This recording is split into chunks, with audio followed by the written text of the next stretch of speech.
fun, right? Again, like I said, for a mid-size pickup truck, this thing is actually pretty fun to drive. Welcome to Drive Culture. I'm Jonathan Rivers, and today we have the 2025 Honda Ridgeline Sport.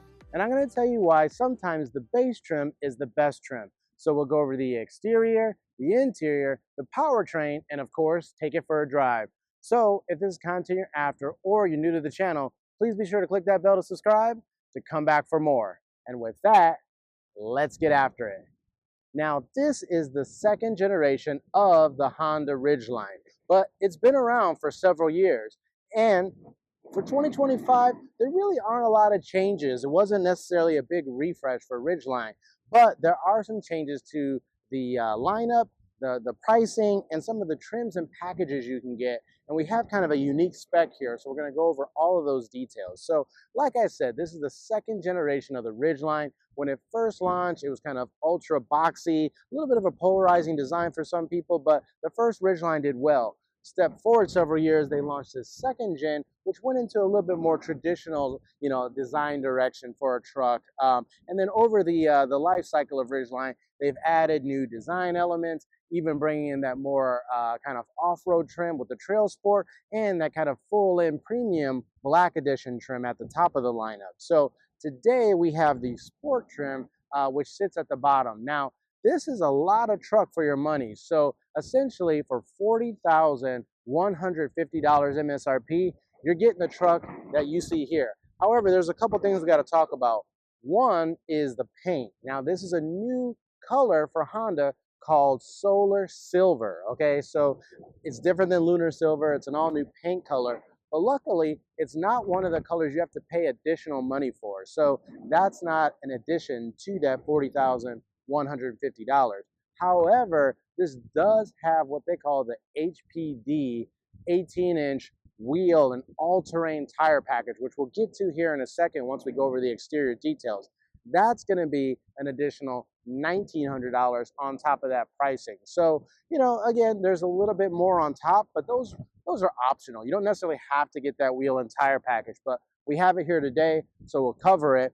And if you haven't watched, we already have the Ridgeline Black Edition here on the channel as well. Now, when you go to something like that, now you're cresting $50,000, right? So there's a good $10,000+ in equipment, design details, and features that you get going from the Sport all the way up there. So with that, next, let's go ahead and talk about all the exterior details of this Ridgeline.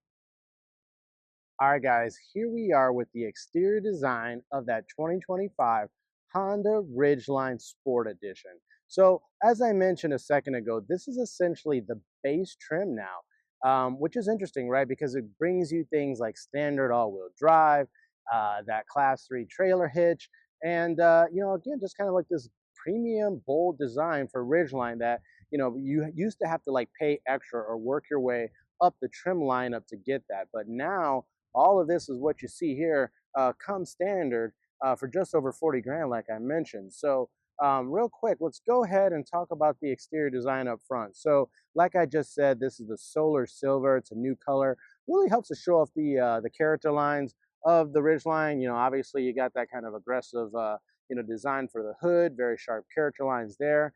That carries down to these kind of, halogen lights. You have, this big bold grille, the Honda emblem there. And you notice that you have that kind of black brow up above. That used to be chrome standard and still is on certain trims here, but it's black on this Sport Edition. So like I said, it's kind of a little bit more bold, rugged design for the grille. It does say Sport there in red down below, so that's a nice little touch. And then as you kind of take a step back and look down below, you do have, those turn signals down there and a couple of functional openings, not only down front, but off to the side to help with aerodynamics and things like that. So let's go ahead and kind of take the whole side profile in for a quick second. So there are no sheet metal changes for 2025. Like I said, this isn't a full, refresh for Ridgeline, but this gives you an idea of what the truck looks like. Again, it's kind of a much more traditional truck design, especially compared to the first gen Ridgeline. But here, again, on the Sport trim, there's several black accents, including the mirror caps, the window treatment, things like that.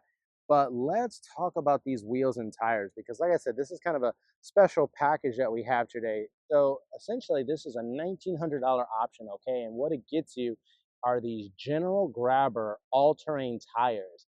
Now they're 245 60R18, and they come with these HPD black wheels, the HPD black center cap, and the black lug nuts. So it's a square setup.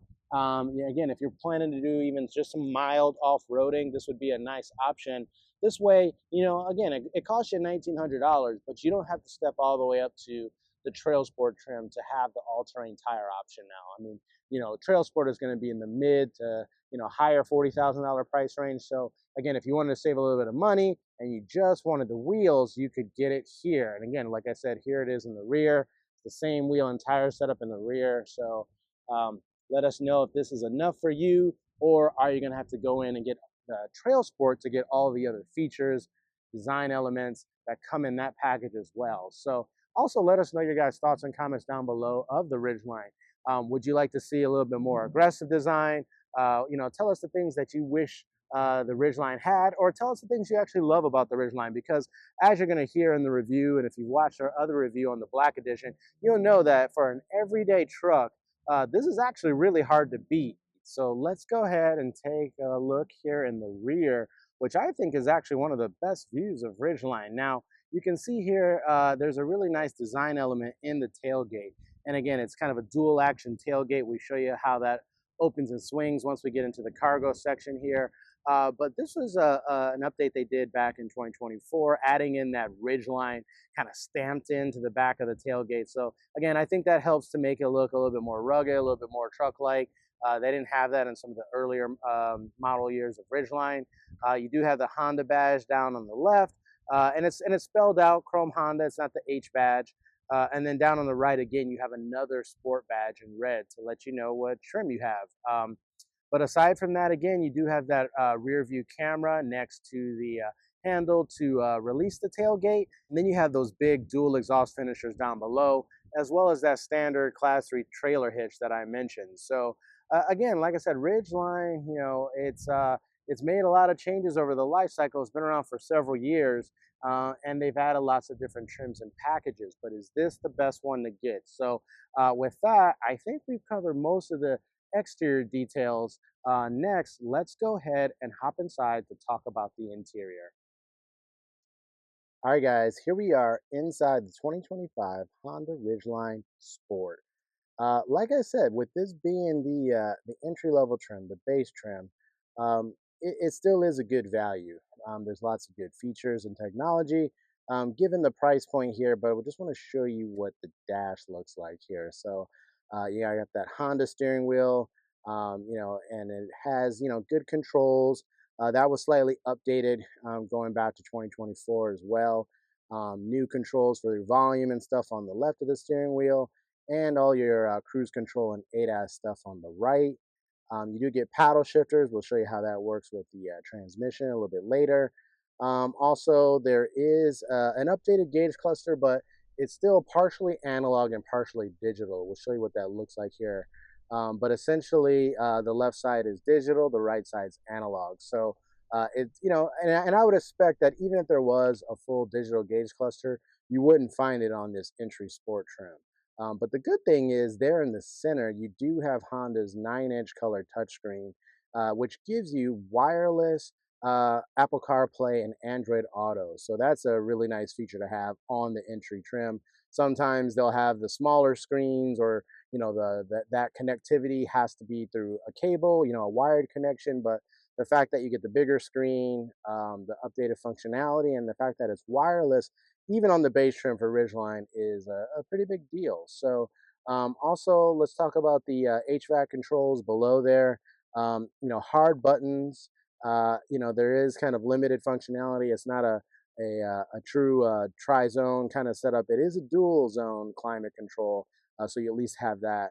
And even on this base trim, we'll get to the seats here in a second, but there's no heated seats or anything like that. So it's a pretty simple HVAC and climate setup.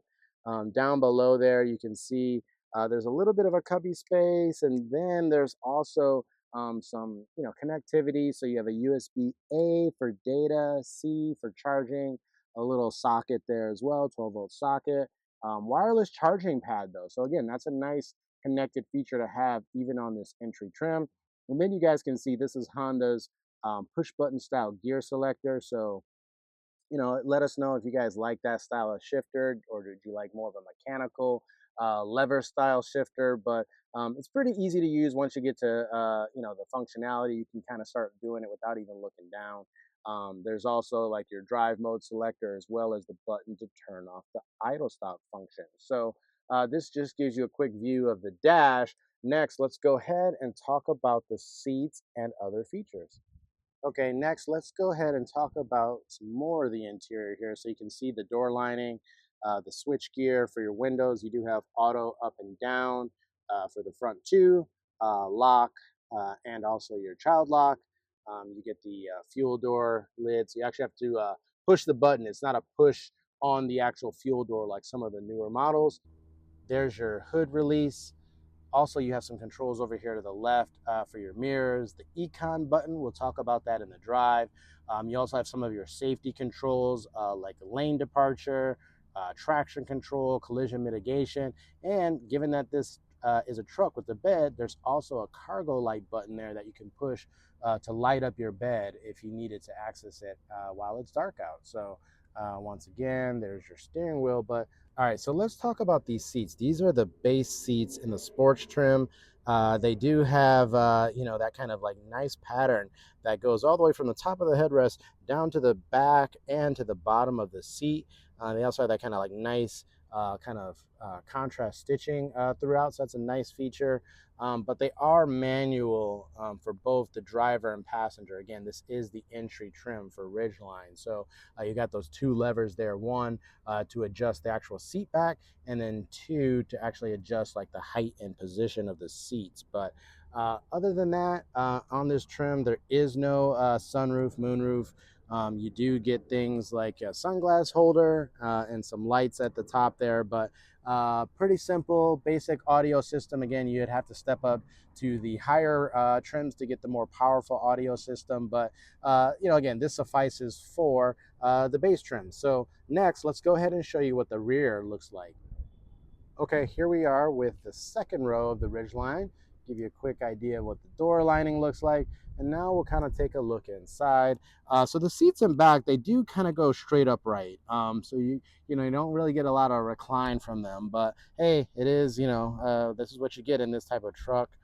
So it's not too bad. The same material from the front seats carry over to the rear, which is a nice touch, as well as that contrast stitching. You do have a center armrest that folds down. I can just pull that down so you can see real quick, but very simple. It does have cup holders and even a little pocket there to store stuff. The headrest also pops up there in the middle, so that's nice. I have a car seat in the back that gives you an idea of how much space you would have. Now, the passenger seat is pushed up a little bit forward to give more room to the child seat in the back. So it's a little bit tight up front, admittedly. Like I said, the cabin is a little bit smaller, a little bit tighter, but again, you could take your children and have a child seat here in the back, like I have here on display. You do get two map pockets behind the seats, and you get some vent controls, as well as another 12-volt socket on this trim. But other than that, it's pretty basic. And there is some nice functionality that does come on all the Ridgelines, is this seat here. So essentially, you can see down below, there's this kind of storage space below, this pull handle lever here. So I'm going to try to do this all in one action to show you. So you kind of lift it up, and then once it's up, you just kind of, there you go, you get it to click in place. And now with that up, it gives you a lot more storage underneath, and it's easy to access.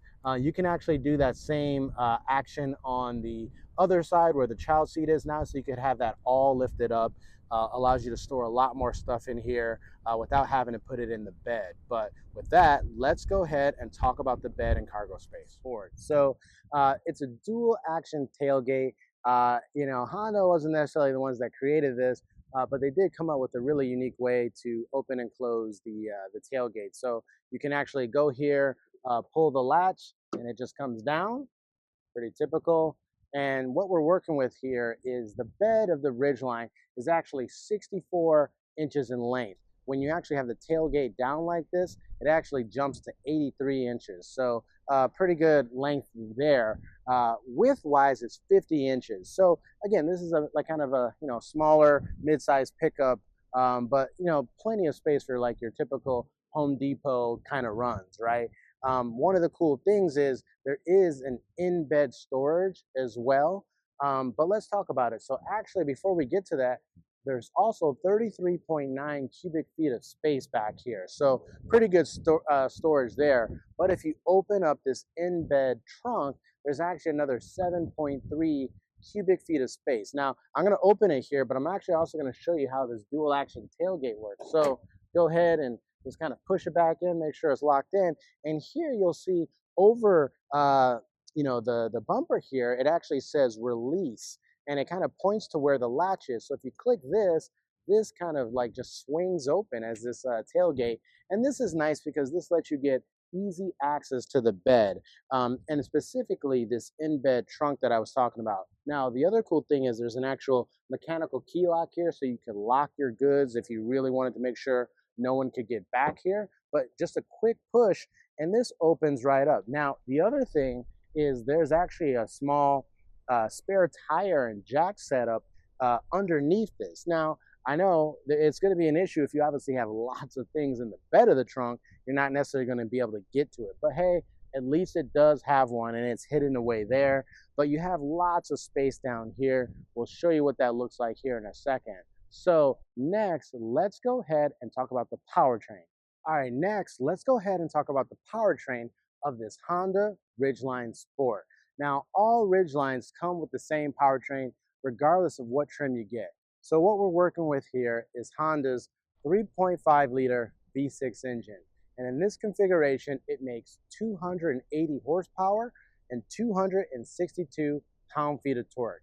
That's made it exclusively to a 9-speed automatic transmission, as well as Honda's intelligent variable traction management system, IVTM4. So that all-wheel drive system is standard even on this sport trim. So that's the drivetrain that comes with the Ridgeline, but there's no better way than to prove that out than to get behind the wheel. So next, let's go ahead and take this thing for a drive. All right, guys, here we are in the 2025 Honda Ridgeline Sport, and we're gonna go ahead and take this thing for a drive. So go ahead, throw my seatbelt on real quick, foot on the brake, engine start-stop button. Stops, starts up right away. Got a nice little V6 engine growl there.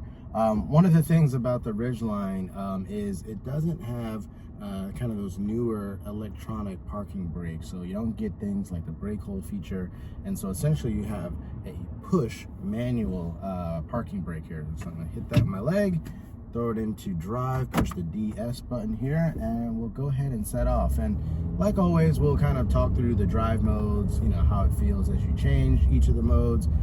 Some of them we won't be able to use today, but at least to kind of explain how they work. But here we are setting off, and again, like I've really set myself on the price in this video because again, this is 40 grand, right? And you get pretty much the car we have here. Like I said, in the exterior, this particular trim does have those all-terrain tires on them. Those but if you don't really mind that, I mean, you don't have to get those, right? So you can save yourself the 2 grand that they cost. That's just something that this particular car is spec with. But we'll talk about how that might impact the drive today. I mean, normally when you get all-terrain tires, it's just going to be a little bit more rougher ride, and you might get a little bit more tire noise and things like that. So given that we've also driven other trims of Ridgeline, we have the black edition here on the channel. If you haven't watched that, check that one out yet. I have some kind of perspective of how it might feel compared to the standard tire. But as I just set off here, it's really hard to tell the difference. I mean, okay, there's probably a little bit of extra road noise due to the all-terrain tires, but so far the ride quality and comfort is actually really good.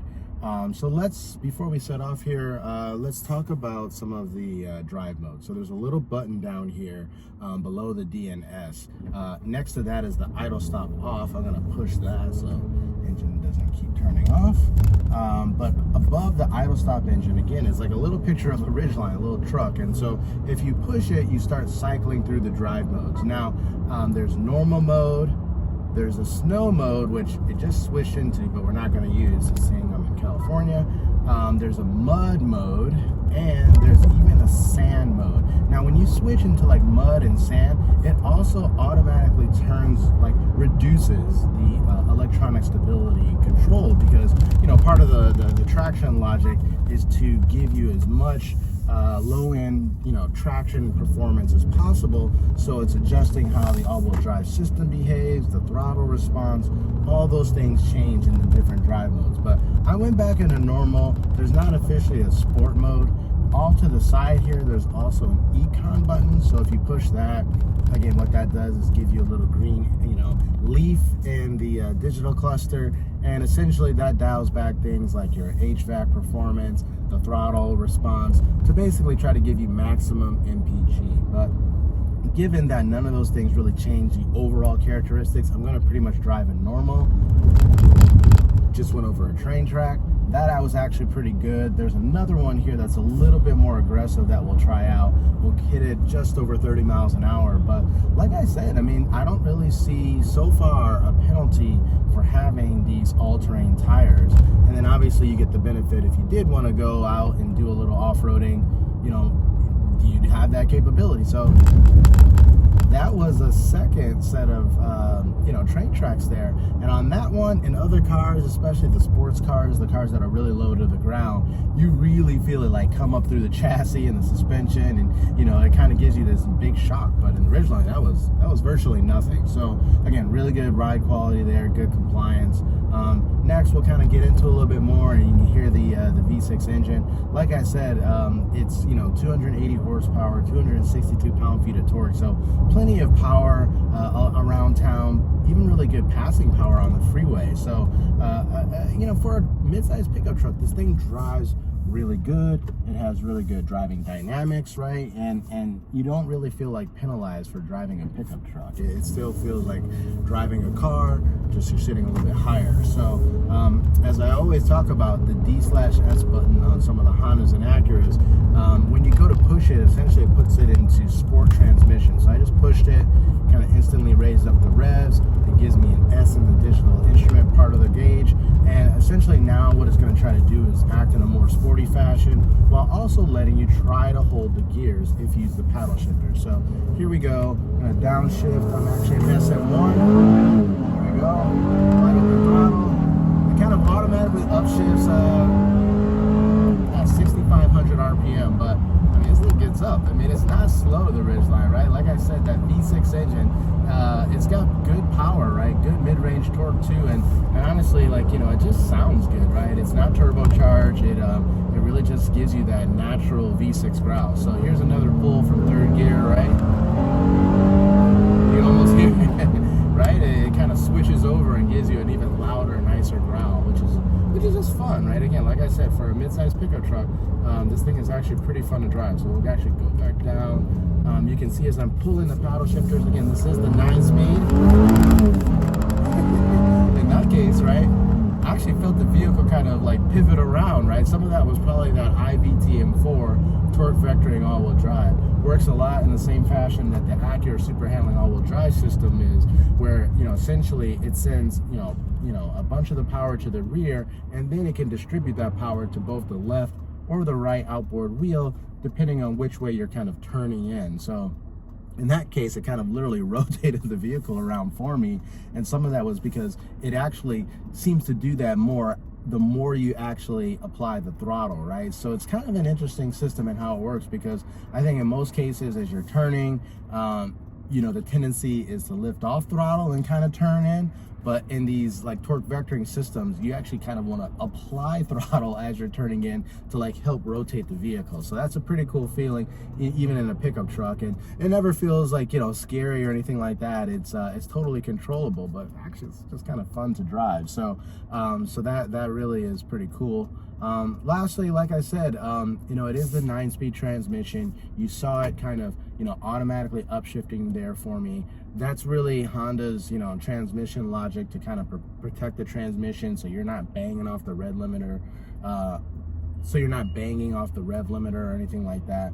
I don't think that's really a big deal. I know there's some people that want to be able to hold the gears, but for me, it's not a deal breaker at all. So again, we'll do one last blast here. Yeah, V6 sounds really good, you know. And all things considered, the 9-speed transmission over the years, the software behind it always got kind of refreshed, trying to make it a little bit smoother. It's not the new 10-speed transmission that's available on some of their other products, but all things considered, it still works really well. So, lastly, like I said, you know, NVH is pretty good in the Ridgeline. You know, really nothing to complain about here. You do get, like I said, a little bit of tire noise. I think a lot of that is the all-terrain tires, and you're probably getting a little bit of, you know, wind noise, but I think that's mostly when you're at speed or like highway speed. But around town, it's pretty darn good, guys. So let us know your guys' thoughts and comments down below. Would you like to see other Ridgeline trims on the channel? We still haven't brought the TrailSport. We can do that. Would you like to see other mid-size pickup trucks on the channel? We're happy to bring that to you as well. And again, just let us know what other vehicles you want to see. We love to bring new content to the channel. So with that, we're going to go ahead and wrap this video up. All right, guys, that's a wrap. What did you think of the 2025 Honda Ridgeline Sport? Is it necessary to go all the way up to something like the Black Edition? Are you trying to go off-roading in something like the TrailSport? Or is something like this, the Sport trim, which is essentially the entry-level base trim now for the Ridgeline, is this enough for you? Let us know your guys' thoughts and comments down below. Let us know if you want to see other Ridgeline trims on the channel, or if you want to see other pickup trucks and other trucks from other brands on the channel. We're happy to bring it to you. So if you've joined us before, thank you so much. But if you're new to the channel, please be sure to click that bell to subscribe to come back for more. Thanks, and we'll see you at the next episode.